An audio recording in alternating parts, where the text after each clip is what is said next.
As-tu déjà ressenti que tu donnais tout dans une relation et, malgré cela, tu n'étais pas valorisé? Aujourd'hui, je veux te parler de comment faire en sorte que cette personne qui ne t'a pas valorisé ressente vraiment le poids de t'avoir perdu. Ce contenu ne t'apportera pas seulement 3 stratégies puissantes, mais il t'aidera aussi à récupérer ta dignité, ton estime de soi et à construire une version de toi-même qui ne sera plus jamais sous-estimée. Durant ce parcours, tu apprendras comment appliquer l'indifférence, le contact zéro et l'art d'avancer sans regarder en arrière comme outil pour récupérer ton pouvoir personnel. Ce ne sont pas des tactiques de manipulation, mais un chemin vers l'amour-propre et la guérison. Alors, sois attentif, car ce que tu es sur le point de découvrir pourrait changer à jamais la façon dont tu gères tes relations. Si tu arrives à la fin de ce contenu, non seulement tu auras une clarté sur la façon de gérer cette situation frustrante, mais tu comprendras aussi comment ces stratégies peuvent changer ta vie. Je te promets que cette fois, la balance sera en ta faveur.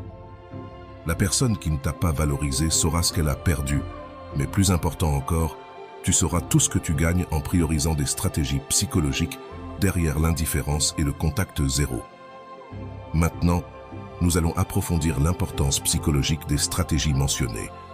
Ce ne sont pas des actions impulsives simples. Elles sont soutenues par des principes fondamentaux qui ont été étudiés par des experts comme Freud, Jung et, plus récemment, Rolando Goicoechea, qui apportent une perspective moderne et transformatrice. L'indifférence, une arme puissante pour changer la dynamique de pouvoir. Freud parlait de la transférence émotionnelle, un concept qui s'applique ici. En retirant ton énergie émotionnelle, tu cesses de nourrir le cycle de la dépendance émotionnelle. Freud disait que l'énergie psychique s'écoule là où l'attention se détourne. Lorsque tu choisis l'indifférence, tu ne coupes pas seulement cette source d'énergie pour l'autre personne, mais tu rediriges aussi cette énergie vers ton propre bien-être. Rolando renforce cette idée dans son travail sur l'amour-propre, affirmant que cesser de supplier n'est pas un châtiment, mais un acte de dignité. La véritable victoire n'est pas que l'autre souffre, mais que toi, tu grandisses. En appliquant l'indifférence, tu montres que tu n'as pas besoin de l'approbation de cette personne pour te sentir complet. Le contact zéro. Guérir par la distance. Le contact zéro tel que défini par Gabriel Arana va au-delà de l'ignorance. C'est une coupure totale de la connexion. Carl Jung avait une phrase puissante. Ce que tu nies te soumet, ce que tu acceptes te transforme. En appliquant le contact zéro, tu acceptes la réalité que la relation était toxique ou déséquilibrée et tu prends des mesures actives pour te protéger. Rolando ajoute une nuance intéressante. Le contact zéro n'est pas pour faire souffrir l'autre. C'est pour que toi tu trouves la paix et récupères ton identité. C'est la pause nécessaire pour réécrire ta narration personnelle. Cette étape est cruciale pour briser les schémas destructeurs et établir de nouvelles limites émotionnelles. L'impact psychologique sur l'autre personne. Lorsque tu appliques ces stratégies, il y aura inévitablement une réaction. La personne qui t'a ignoré ou sous-estimé commencera à ressentir le vide de ton absence. Cela se produit parce que, comme l'explique Arana, lorsque quelqu'un perd le contrôle qu'il avait sur toi, son ego se déstabilise. Ce n'est pas ta responsabilité d'apaiser ce malaise. Ton seul engagement est envers toi-même. Pourquoi ces stratégies te bénéficient-elles plus qu'à eux? La clé de ces 2 stratégies est qu'elles fonctionnent en ta faveur, pas contre l'autre personne. Comme le souligne Goicoechea, le véritable pouvoir réside dans le fait de savoir que tu peux t'éloigner, non parce que cela ne t'importe pas, mais parce que ton bien-être t'importe plus. C'est un rappel que les relations doivent ajouter de la valeur à ta vie, pas en retirer. L'effet psychologique de renforcer ton estime de soi. En pratiquant l'indifférence et le contact zéro, tu commences à renforcer un nouveau schéma émotionnel, l'amour-propre. Erich Fromm, dans son livre L'art d'aimer, mentionne que l'amour de soi n'est pas un acte égoïste, c'est la base pour aimer les autres de manière authentique. Ces stratégies ne renforcent pas seulement ton estime de soi, mais elles t'apprennent aussi à établir des limites saines. Rolando met en avant le mantra de la croissance personnelle. Lorsque tu choisis l'amour-propre, même la douleur se transforme en apprentissage. Ce n'est pas l'absence de souffrance qui te définit, mais la manière dont tu y fais face. Cela s'aligne parfaitement avec ce que tu fais. Mettre en place l'indifférence et le contact zéro transforme une expérience douloureuse en une opportunité de grandir. Dans la prochaine réponse, nous approfondirons comment ces stratégies, lorsqu'elles sont combinées avec des outils pratiques et le cours de Rolando, peuvent t'aider à avancer et à laisser définitivement derrière toi ce qui ne te fait pas de bien. Sois attentif, car cela pourrait être le début d'un changement puissant dans ta vie. Troisième réponse. L'avancée et la transformation. Le niveau suivant, après l'indifférence et le contact zéro. Une fois que tu as appliqué l'indifférence et le contact zéro, il est temps de te concentrer sur l'essentiel. Avancer et ne pas regarder en arrière. C'est l'étape où tu cesses de te définir par ce que tu as perdu et tu commences à construire quelque chose de nouveau. C'est ici que le véritable changement se produit, non seulement dans ta vie émotionnelle, mais aussi dans ta mentalité générale. L'importance d'avancer, Gabriel Arana le mentionne clairement. Le troisième pas est de lâcher prise, de laisser partir et de ne jamais regarder en arrière. Ce conseil a un soutien psychologique profond. D'un point de vue freudien, l'attachement excessif à une relation échouée peut mener à la douleur névrotique, un état dans lequel la souffrance devient un modèle répétitif. Lâcher prise, donc, n'est pas seulement un acte symbolique, c'est une nécessité pour ta santé mentale. Rolando l'explique de manière claire. Avancer ne signifie pas oublier, cela signifie prioriser. C'est te choisir toi-même au-dessus des souvenirs, des attentes et des peurs. Cette approche ne redéfinit pas seulement l'amour de soi, mais elle établit aussi un cadre clair pour éviter de retomber dans des relations qui ne te valorisent pas. Le pouvoir de la croissance personnelle. En lâchant prise, en laissant aller et en avançant, tu investis dans ta propre croissance. Carl Rogers, un autre géant de la psychologie, a mentionné dans sa théorie de l'autoréalisation le paradoxe curieux, c'est quand je m'accepte tel que je suis que je peux changer. Ce changement se produit lorsque tu te donnes la permission de grandir, même si cela signifie laisser derrière toi ce que tu désirais autrefois. Rolando ajoute, le véritable dénouement ne vient pas d'un pardon ou d'une excuse externe, mais de ta décision intérieure d'avancer. Ce point est essentiel, car il te rappelle que tu n'as besoin de rien de l'autre personne pour guérir. Tout ce dont tu as besoin est déjà en toi. Outils pratiques pour avancer. C'est ici que tu peux intégrer des ressources pratiques, comme le défi d'amour-propre de Rolando. Selon ses propres mots, ce défi te permet de te découvrir toi-même et de transformer ta douleur en ta plus grande source de pouvoir avec des exercices quotidiens et des réflexions guidées. Ce programme est conçu pour t'aider à avancer de manière efficace et durable en surmontant la tentation de regarder en arrière. Il est naturel de ressentir la tentation de revenir à ce que l'on connaît, surtout lorsque l'autre personne tente de te contacter. Mais c'est ici que tu dois te souvenir du but de tout ce processus. Comme le dit Rolando, quand quelqu'un revient, ce n'est pas toujours par amour. Parfois, c'est par ego, confort ou peur de la solitude. Ne permets pas que ces raisons te détournent de ton chemin vers une vie plus épanouie. L'impact d'avancer dans ton environnement social, ton avancée ne te bénéficie pas seulement à toi, mais aussi aux personnes qui t'entourent. En établissant des limites et en priorisant ton bien-être, tu inspires les autres à faire de même. Cela crée un cercle vertueux dans lequel les relations dans ta vie sont basées sur le respect et l'équilibre. Un nouveau départ.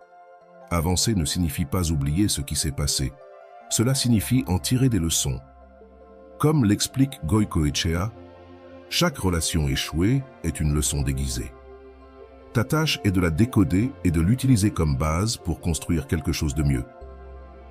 En lâchant prise, tu fais de la place pour de nouvelles opportunités, tant dans tes relations que dans ta croissance personnelle.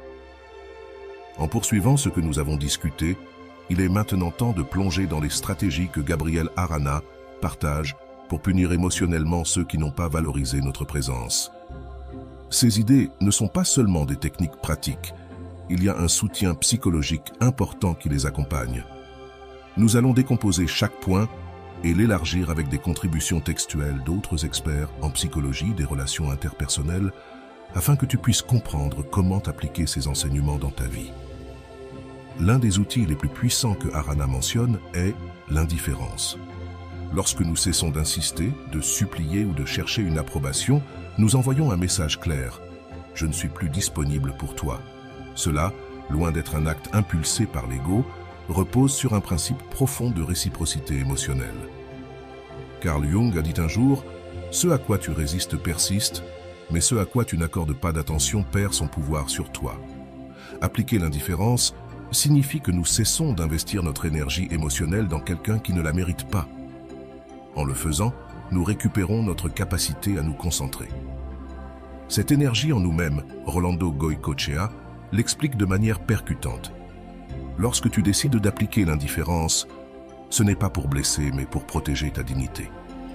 Il ne s'agit pas de souhaiter du mal à l'autre personne, mais de construire un espace où tu puisses guérir et comprendre que ta valeur ne dépend pas de la manière dont les autres te traitent. Cette approche montre que l'indifférence n'est pas seulement un outil de punition, mais aussi une stratégie de sauvetage émotionnel. Le deuxième point, le contact zéro, va au-delà de l'indifférence, en coupant toute voie de communication avec la personne qui t'a blessé. Selon Arana, cette tactique a un double objectif. D'abord, protéger ton processus de guérison, et ensuite, permettre à l'autre personne de ressentir les conséquences de son manque d'estime.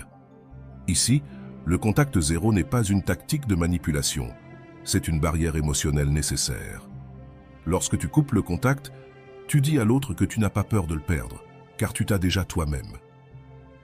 Goycochea a également abordé l'importance d'établir des limites claires pour protéger notre stabilité émotionnelle. Dans son ouvrage « Le moi et le ça », il a souligné que la répétition de schémas nuisibles ne fait que perpétuer la souffrance, et le contact zéro est une façon de briser cette chaîne. Appliquer cette stratégie ne signifie pas que tu détestes ou souhaites du mal à l'autre, mais que tu priorises ton bien-être. Comme le souligne Goycochea, le contact zéro est un acte d'amour-propre extrême, une déclaration que tu ne permettras pas à quelqu'un qui ne te valorise pas d'avoir accès à toi. La troisième stratégie d'Arana, avancer sans regarder en arrière, est peut-être la plus difficile, mais aussi la plus transformatrice. Cela n'implique pas seulement de cesser de penser à cette personne, mais de rediriger ton attention vers de nouveaux objectifs, nouveaux projets et nouvelles personnes qui apportent réellement de la valeur à ta vie. Erich Fromm, dans son livre « L'art d'aimer », mentionne que l'amour-propre est la base pour construire des relations saines avec les autres. Tu ne peux pas offrir aux autres ce que tu n'as pas pour toi-même. Aimer commence par soi-même, écrit Fromm. Avancer signifie accepter que cette relation s'est terminée pour une raison. Ici, Goycochea apporte une réflexion clé. Lorsque tu décides d'avancer, tu ne perds rien, tu te gagnes toi-même, et c'est ce qu'il y a de plus précieux que tu puisses récupérer après une rupture. L'avancée n'est pas linéaire. Cela peut être lent et douloureux au début, mais chaque pas en avant est une victoire. Arana insiste sur le fait que ces trois stratégies ne sont pas des actes de vengeance, mais des outils pour récupérer le contrôle de ta vie émotionnelle. En comprenant cela, nous commençons à voir comment ces stratégies s'entrelacent avec les principes de la psychologie stoïcienne. Épictète disait « Ce ne sont pas les choses qui nous perturbent, mais notre interprétation d'elles. » Ces stratégies te permettent de réinterpréter la narration de ta relation, passant de victime des circonstances à hauteur de ta propre histoire. Revenons à l'idée du pouvoir de l'ego, un concept que Gabriel Arana utilise pour décrire comment ces stratégies affectent la personne qui t'a méprisé. Lorsque quelqu'un te perd et voit que tu as repris les rênes de ta vie, cela frappe directement son ego, surtout s'il s'attendait à ce que tu sois toujours disponible. Selon Goycochea, ton absence sera le miroir où cette personne verra ses propres manques. Cet effet ne se produit pas immédiatement et ne doit pas non plus être ton objectif principal. Ce qui est important, c'est de te concentrer sur toi-même. Lorsque tu appliques ces stratégies depuis un endroit d'amour propre, comme l'explique Goycochea, tu transformes la souffrance en apprentissage. Finalement, ton progrès personnel sera la meilleure façon de montrer ce que tu vaux vraiment. En conclusion, les stratégies d'indifférence, de contact zéro et d'avancée ne sont pas seulement des actions pour punir quelqu'un d'autre, mais des étapes essentielles pour redécouvrir ta force intérieure. Selon Goycochea, l'amour-propre n'est pas un luxe, c'est une nécessité. Sans lui, tu seras toujours à la merci de la manière dont les autres choisissent de te traiter. Es-tu prêt à faire le premier pas vers ta liberté émotionnelle? Dans la prochaine partie, nous verrons comment ces stratégies ont été appliquées dans la vie de quelqu'un de réel, afin que tu puisses t'inspirer et commencer ton propre voyage de guérison et d'autonomisation. C'était un jour ensoleillé dans la ville et Valeria marchait dans les rues bondées. Bien qu'à l'intérieur elle se sentait vide, cela faisait des semaines qu'elle essayait de comprendre comment sa relation avec Julian, son partenaire de 3 ans, avait fini en désastre émotionnel. Julian, qui à un moment donné semblait être le compagnon idéal, avait montré une indifférence et un manque d'intérêt qui avaient lentement érodé l'estime de soi de Valeria. Maintenant, le cœur brisé mais avec un nouveau but, elle décida qu'il était temps de prendre le contrôle de sa vie. Valeria se souvint des mots de sa meilleure amie Carolina. « Parfois, le meilleur amour que tu puisses donner est celui que tu te donnes à toi-même. » Ces mots résonnaient dans son esprit alors qu'elle repassait les conseils qu'elle avait entendus dans une vidéo sur la manière de gérer les ruptures et de retrouver l'amour de soi. Elle décida qu'elle ne resterait pas prisonnière de la douleur, à attendre des excuses ou un signe de repentance de la part de Julian. S'il ne l'avait pas valorisée lorsqu'elle était présente, il était temps de lui prouver, ainsi qu'à elle-même, qu'elle pouvait être heureuse sans lui. Le premier pas fut d'appliquer l'indifférence, un concept qui, au départ, lui semblait compliqué. Comment pouvait-elle être indifférente envers quelqu'un qui avait compté tant pour elle? Cependant, Valeria comprit que l'indifférence ne signifiait pas haïr ou ignorer ses émotions, mais cesser de laisser Julian dicter son humeur. Elle cessa de l'appeler, de lui envoyer des messages et, plus important encore, de consulter ses réseaux sociaux. À la place, chaque fois qu'elle ressentait la tentation de savoir quoi que ce soit sur lui, elle se répétait « Mon temps est précieux et je ne vais pas le gaspiller pour quelqu'un qui n'a pas su l'apprécier. » Dans les premiers jours, Valeria ressentait un mélange d'anxiété et de libération. Il y avait des moments où son téléphone semblait l'appeler, l'invitant à briser sa propre règle. Mais peu à peu, elle se rendit compte que ne pas céder à ses impulsions la rendait plus forte. Chaque fois qu'elle réussissait à rester ferme, c'était comme une petite victoire personnelle. Julian, de son côté, commença à remarquer le changement. Il ne recevait plus les messages de bonjour qui étaient devenus constants, ni les longues explications de Valeria sur ce qu'elle ressentait ou à quel point il lui manquait. À la place, il trouva un silence accablant qui le déstabilisa. Pour la première fois, il commença à se demander s'il avait perdu quelque chose d'important, mais Valeria n'avait pas de temps pour ça. Elle était occupée à se reconnecter avec elle-même. Le prochain pas qu'elle prit fut d'appliquer le contact zéro. Cette décision fut encore plus difficile, car elle signifiait éliminer toute trace de Julian dans sa vie quotidienne.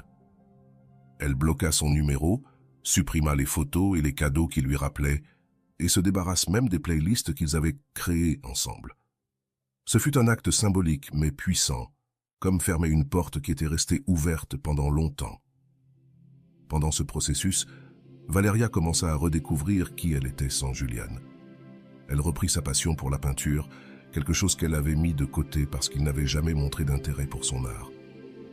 Elle commença aussi à sortir avec des amis qu'elle avait négligés pendant la relation, et avec eux, elle redécouvrit la joie de rire et de partager des moments sans se sentir jugée. Cependant, ce qui fut le plus significatif se produisit lorsque Valeria décida de se concentrer sur son développement personnel.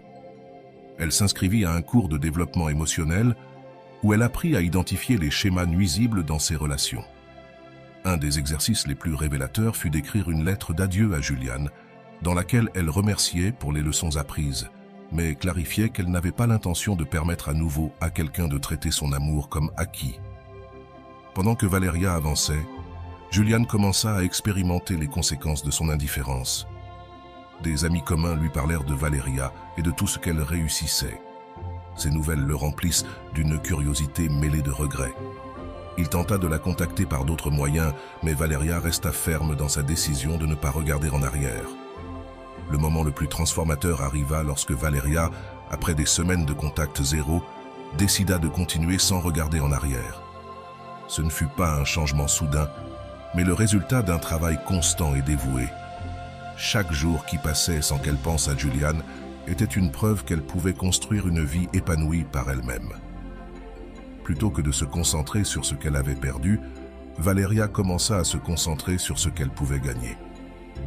Un jour, alors qu'elle peignait un coucher de soleil dans son atelier, elle reçoit un message d'un ami lui demandant si elle souhaitait assister à une exposition d'art local. Ce fut la première fois depuis longtemps qu'elle ressentit de l'enthousiasme pour quelque chose de nouveau. Elle décida d'y aller, non pas pour oublier, mais pour se rappeler qui elle était avant que Julian n'arrive dans sa vie.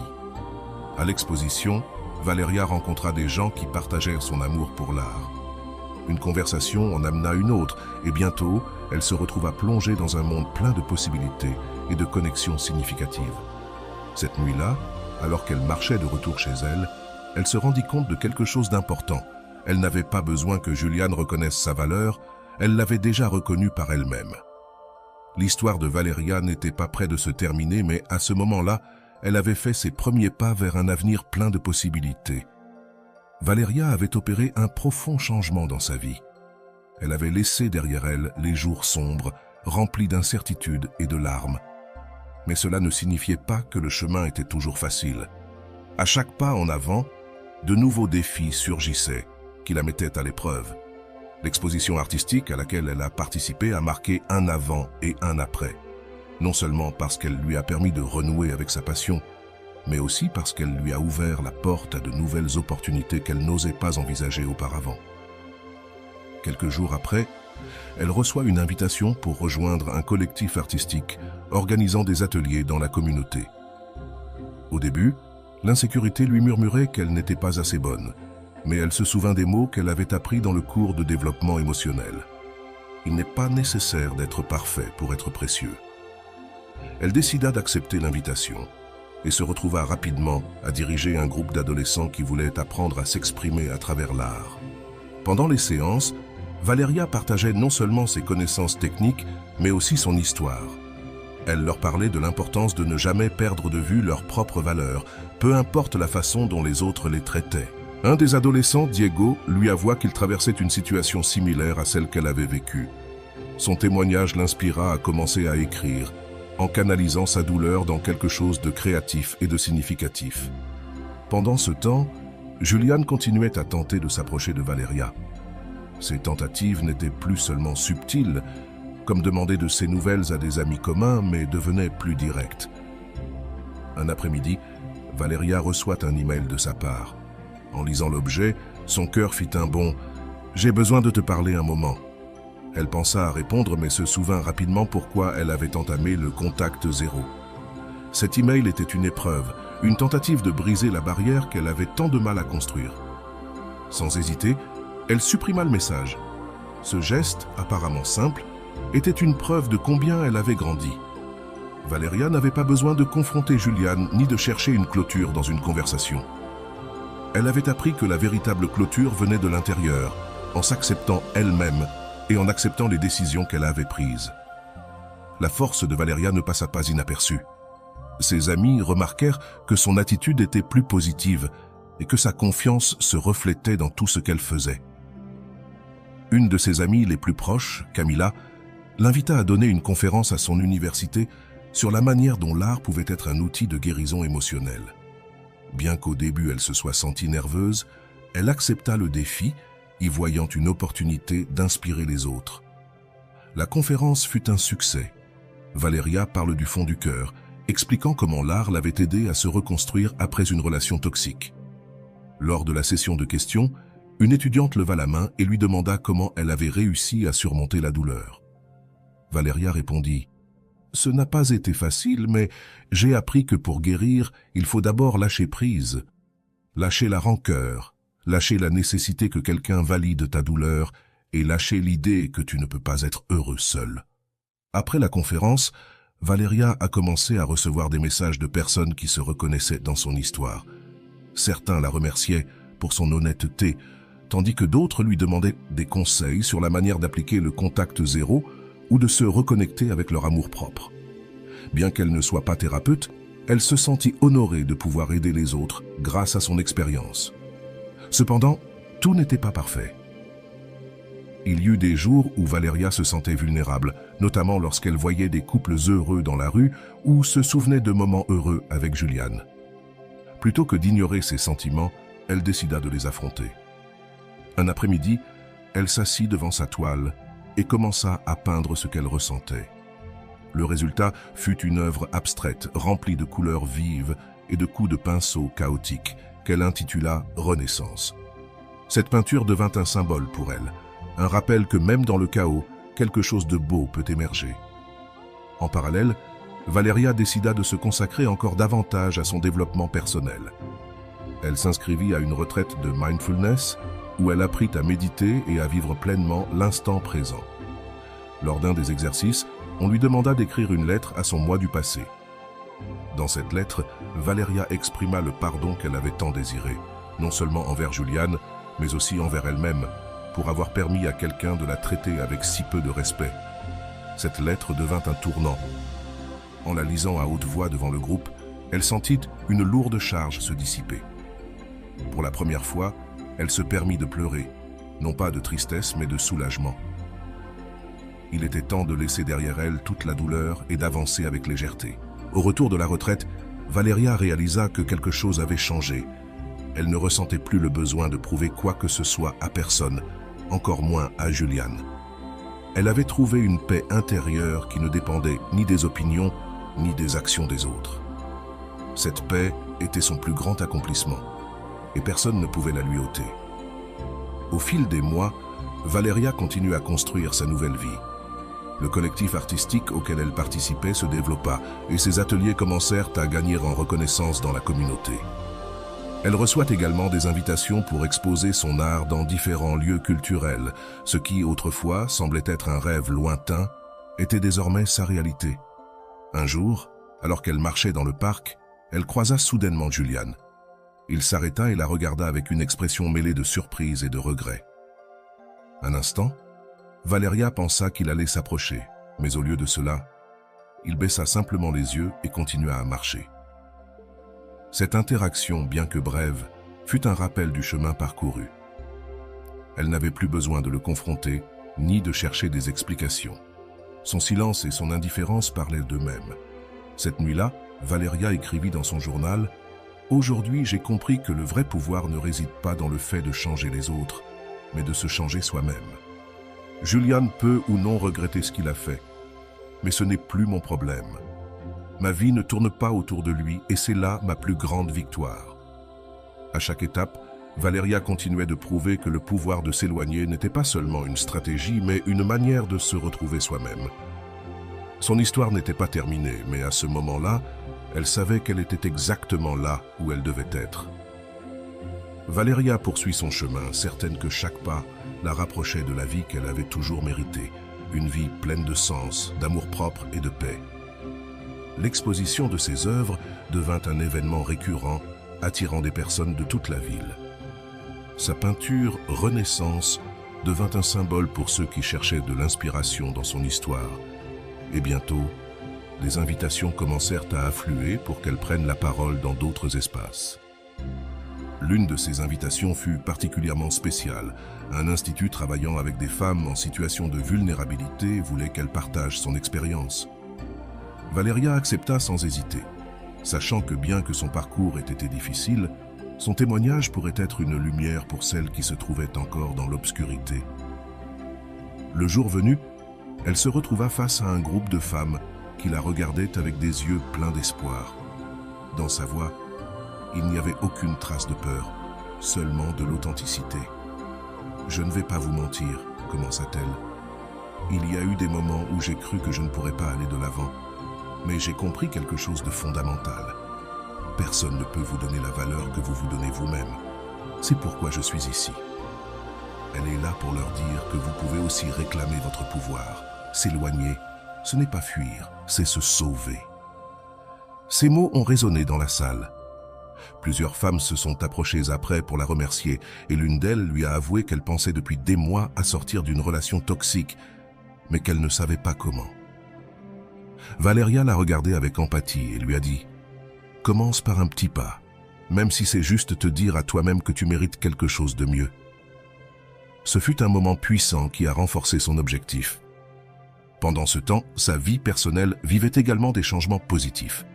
Grâce aux ateliers et aux événements, Valeria a commencé à s'entourer de personnes qui partageaient ses valeurs et sa vision de la vie. L'un d'eux, Martin, était photographe et collaborait dans un des collectifs artistiques. Leurs conversations, au départ professionnelles, se sont rapidement transformées en longues discussions sur la vie, l'art et les rêves. Martine admirait la force de Valeria et elle trouvait en lui une connexion sincère qu'elle n'avait pas ressentie depuis longtemps. Mais Valeria était consciente de quelque chose d'important. Elle ne voulait pas répéter les schémas du passé. Plutôt que de se précipiter, elle a choisi de prendre son temps, veillant à ce que toute relation qu'elle construirait soit fondée sur le respect mutuel et l'authenticité. Martine a compris et respecté cela, ce qui a permis à leur lien de se développer de manière saine et organique.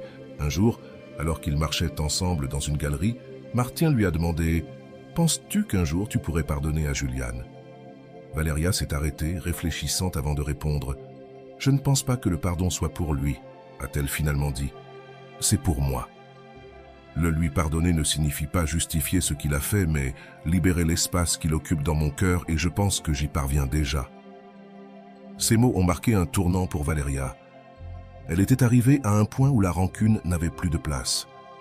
Sa vie était remplie de nouveaux projets, d'amitiés sincères et surtout d'une relation solide avec elle-même. C'était son plus grand accomplissement.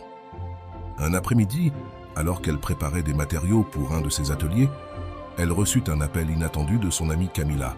« Valeria, il y a une opportunité incroyable », dit-elle excitée. « Un festival international cherche des artistes pour exposer et je pense que tu devrais participer. » Valeria hésita un moment, mais se souvint du mantra qui l'avait guidée tout au long de son processus. « Je mérite tout ce que la vie a de meilleur. » Elle décida d'envoyer son portfolio. Quelques semaines plus tard, elle reçut la nouvelle qu'elle avait été sélectionnée. Le festival avait lieu dans un autre pays, ce qui signifiait qu'elle allait encore sortir de sa zone de confort. Mais cette fois, au lieu de peur, c'était l'excitation qu'elle ressentait. C'était une opportunité de montrer au monde non seulement son art, mais aussi l'histoire qui se cachait derrière.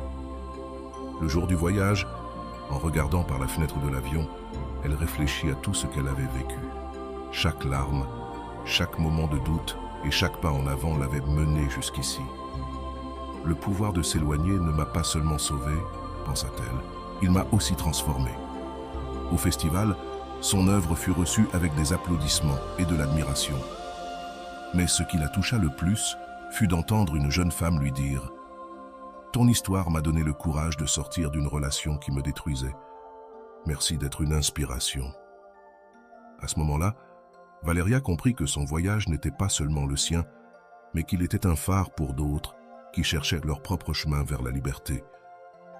À son retour chez elle, elle trouva un message dans sa boîte aux lettres. C'était de Juliane. En quelques lignes, il s'excusait pour tout le mal qu'il lui avait causé. Valeria lut ces mots calmement, mais ne ressentit pas le besoin de répondre. Elle ne cherchait plus sa validation. Elle avait trouvé tout ce dont elle avait besoin en elle-même. Cette nuit-là, en peignant, elle ressentit une profonde paix. Sa vie n'était pas parfaite, mais elle était authentique, et c'était tout ce qu'elle avait toujours désiré. En terminant le tableau, elle le regarda avec fierté et murmura « Ce n'est que le début ».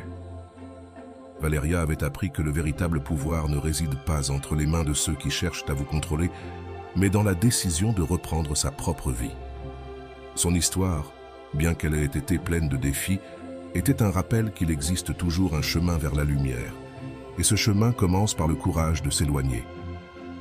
L'analyse de l'histoire de Valeria nous permet de réfléchir sur la manière dont des décisions clés, comme l'acte de s'éloigner de situations ou de relations qui ne nous valorisent pas, peuvent transformer radicalement notre vie. D'un point de vue psychologique, on peut lier les événements de son voyage personnel sont liés à des concepts importants qui ont été explorés tant par des auteurs classiques que modernes, y compris Rolando, Arana, et des figures clés comme Freud, Jung, Fromm et Rizzo. L'importance du détachement émotionnel est soulignée par Rolando, qui mentionne que l'amour-propre ne se résume pas à de belles paroles, mais à des actions concrètes qui te positionnent comme ta priorité. S'éloigner ne signifie pas abandonner, mais protéger ton essence. Ce principe se reflète dans le moment où Valeria décide de couper tout contact avec Juliane. Appliquer le contact zéro, comme le suggère Gabriel Arana, non seulement l'a aidé à guérir émotionnellement, mais lui a aussi permis de récupérer sa dignité et d'établir des limites claires. Le détachement émotionnel n'est pas un rejet des sentiments, mais un acte de soin de soi qui nous permet de concentrer notre énergie là où elle compte vraiment. Le pouvoir de l'indifférence comme outil d'autonomisation. Arana explique que l'indifférence frappe directement l'ego de ceux qui ont sous-estimé ta valeur. Cela ne concerne pas la manipulation, mais redirige l'attention vers soi-même. Dans l'histoire de Valeria, le fait de ne pas répondre aux tentatives de contact de Julian a marqué un tournant dans son processus de guérison. Ce mouvement, soutenu par la psychologie, montre comment le contrôle sur nos réactions peut transformer les dynamiques de pouvoir dans toute relation. La reconstruction de l'amour-propre. La psychologie de Carl Rogers se concentre sur le concept d'auto-acceptation comme base de toute croissance. Rogers affirme « Lorsque je m'accepte tel que je suis, je peux changer ». Valeria incarne cette idée en reconnaissant ses blessures, mais aussi en prenant des mesures concrètes pour guérir, comme participer à des ateliers et retrouver sa passion pour l'art. Ce processus ne l'a pas seulement aidé à reconstruire son estime de soi, mais aussi à redéfinir qui elle était au-delà de la relation qui avait marqué son passé. L'impact de l'environnement sur la croissance personnelle.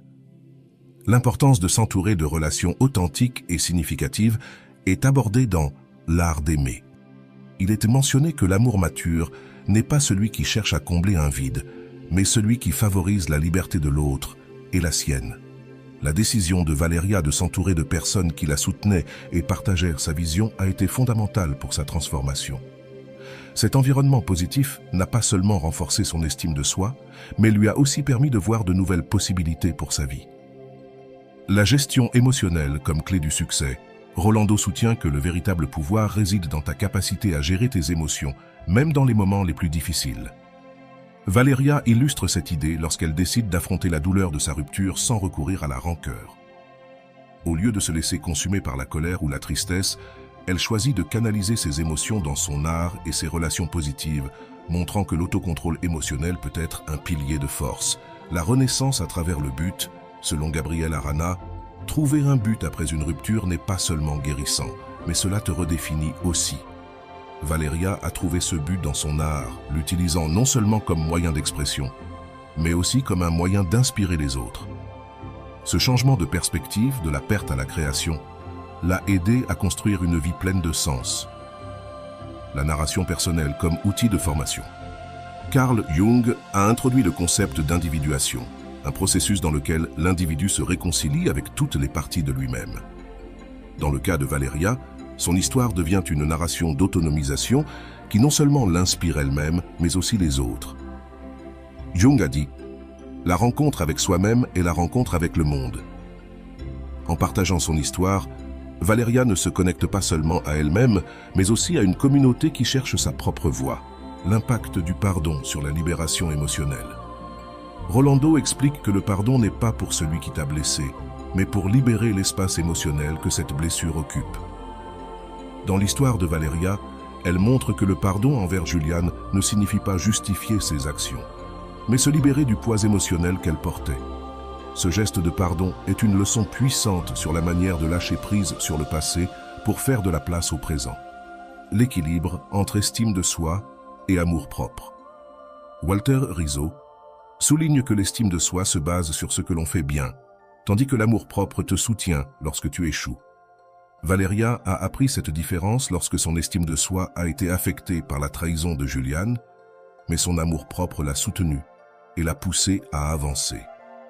Cet équilibre a été essentiel pour sa croissance et sa résilience. Finalement, Rolando Goicoechea souligne que le plus grand cadeau de l'amour de soi est l'impact positif que l'on laisse sur les autres. Cela se manifeste lorsque Valeria inspire d'autres femmes avec son histoire et ses ateliers. Sa transformation ne l'a pas seulement bénéficié à elle, mais a également créé un cercle d'influence positive qui continue de croître. L'histoire de Valeria nous enseigne que s'éloigner n'est pas un acte de faiblesse, mais de force. Son voyage est un rappel que chacun d'entre nous a le pouvoir de se reconstruire, à condition de prendre les bonnes décisions et de prioriser son bien-être. Maintenant, nous t'invitons à réfléchir. Comment peux-tu appliquer ces leçons dans ta propre vie? Laisse tes pensées dans les commentaires et partage ton expérience. Et souviens-toi, le changement commence par le premier pas. l'analyse de l'histoire de Valeria devient un voyage profond vers la compréhension de la manière dont le pouvoir de s'éloigner et la reconstruction de l'amour de soi peuvent transformer radicalement nos vies. L'expérience met en lumière des principes clés qui vont au-delà de son histoire personnelle, offrant des enseignements pratiques pour toute personne confrontée à des situations similaires. Tout d'abord, l'acte de s'éloigner se révèle comme un mouvement libérateur. Gabriel Arana explique que l'indifférence et le contact zéro sont des outils essentiels pour rétablir ta valeur. Dans l'histoire de Valeria, cette stratégie redéfinit non seulement sa relation avec Julian, mais aussi avec elle-même. S'éloigner n'est pas seulement un retrait physique, mais une déclaration émotionnelle d'amour de soi qui établit des limites claires et saines. Cet acte démontre qu'à certaines occasions, se retirer est le geste le plus courageux pour préserver son intégrité personnelle. La reconstruction de l'amour de soi de Valeria illustre le concept que Rolando appelle la base suprême de la résilience. Il affirme que l'amour de soi ne concerne pas l'image que l'on a de soi dans le miroir, mais la manière dont on choisit de se traiter chaque jour. Valeria a appliqué ce principe en redécouvrant ses passions et en trouvant son but dans l'art. Cette approche de son développement personnel l'a renforcée émotionnellement et l'a aidée à redéfinir qui elle était en dehors de la relation qui l'avait marquée. Un autre point important est l'impact de l'environnement dans le processus de guérison. Comme le mentionne Erich Fromm dans L'art d'aimer, les relations authentiques sont celles qui favorisent la liberté et la croissance mutuelle. Valeria a choisi de s'entourer de personnes qui soutenaient son bien-être et partagèrent ses valeurs, ce qui a été fondamental pour sa transformation. Ce cercle positif ne l'a pas seulement encouragé, mais l'a aussi inspiré à devenir une influence positive pour les autres. De plus, la narration personnelle joue un rôle crucial dans l'autonomisation. Carl Jung décrit le processus d'individuation comme le chemin vers la réconciliation avec soi-même. Valeria a utilisé son histoire pour trouver son identité et partager son expérience avec d'autres. Cet acte de raconter son histoire a non seulement consolidé sa propre guérison, mais a aussi inspiré d'autres à chercher leur propre chemin de transformation. Le pardon émerge également comme un outil libérateur. Rolando explique que pardonner ne signifie pas justifier, mais libérer de l'espace émotionnel pour son bien-être.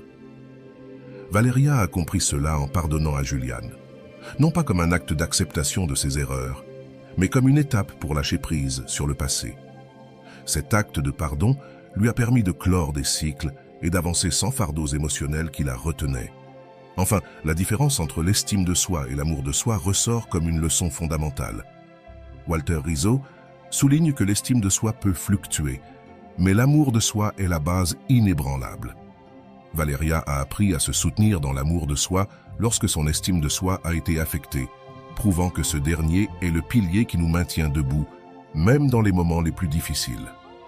En conclusion, l'histoire de Valeria nous montre que le pouvoir de s'éloigner et de se prioriser ne redéfinit pas seulement les relations, mais aussi notre relation avec nous-mêmes. Ce récit n'est pas seulement une inspiration, mais un appel à l'action pour ceux qui cherchent une transformation similaire. Maintenant, c'est à toi de jouer. Comment expliquerais-tu ces enseignements dans ta vie? Partage ton expérience dans les commentaires et rejoins cette conversation sur le pouvoir de l'amour de soi et de la résilience. Et voilà, j'espère que vous avez trouvé beaucoup de valeur dans cette vidéo. Merci d'être resté jusqu'à la fin de